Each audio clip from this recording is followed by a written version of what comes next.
পূজা পূজা পূজা এই পূজা শব্দটা নিয়ে আমাকে বাঙালিরা অনেক ইমোশন জড়িত হয়ে থাকে। মানে দীর্ঘ একটা বছরের অপেক্ষা দুর্গাপূজা আসবো। এই দুর্গাপূজা আসা নিয়ে সত্যি কথা কই সবার মনে, ছোটর থেকে বুড়া সবার মনের মধ্যে অনেক আনন্দ থাকে।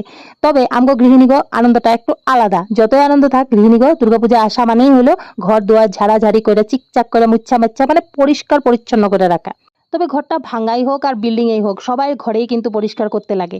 দেখো আমার এই ভাঙা ঘরটাতেও আমি পরিষ্কার পরিচ্ছন্ন করেই রাখি, কিন্তু ভাঙা যে তার লিগে মনে হয় না পরিষ্কার পরিচ্ছন্ন থাকে বলে। আমি জানি অনেকের মনের মধ্যে এই প্রশ্নটা থাকে যে কি একেবারে আহামরি ঘর, কি লইয়া অত মাতামাতি করে। দেখো ভাই আমার এই ভাঙা ঘরটা আমার কাছে সুখের স্বর্গ। তবে জানো তো দুর্গাপূজা আসার অপেক্ষায় আমি এখনো বইসা থাকি নাই, কারণ আমরা হইলাম হাতের কাজ কইরা খাওয়া মানুষ, মানে বিশ্বকর্মা আঙ্গ হাতে বিরাজমান। তার লিগা বিশ্বকর্মা পূজার আগেই আমগো ঘর ঝাড়াঝাড়ি শুরু হয়ে যায়, কারণ আমগো দুর্গাপূজার আগে বিশ্বকর্মা পূজা করতে লাগে, তার আগে আমগো ঘর ঝাড়াঝাড়ি করাটা তো একদম করতেই লাগবো। তার লিগা দেখো আমি বিশ্বকর্মা পূজার লিগেই আমি রবিবার দিন ঘর পরিষ্কার করে ফেলেছিলাম। তবে কি জানো ছোটবেলা থেকে মা বাবার কাছে একটা কথা শুনে বড় হয়েছি যে ভাদ্র মাসে নাকি কুকুর বিড়ালও ঘরের থেকে খেদাইতে লাগে না। তার লিগে দেখো যা যা ঘর ঝাড়াঝাড়ি করলাম সবকিছু টোপলা বাইন্দা আবার ঘরেই রেখে দিলাম, কারণ এটা দুর্গাপূজার আগে আশ্বিন মাসে ফালাইতে লাগবো।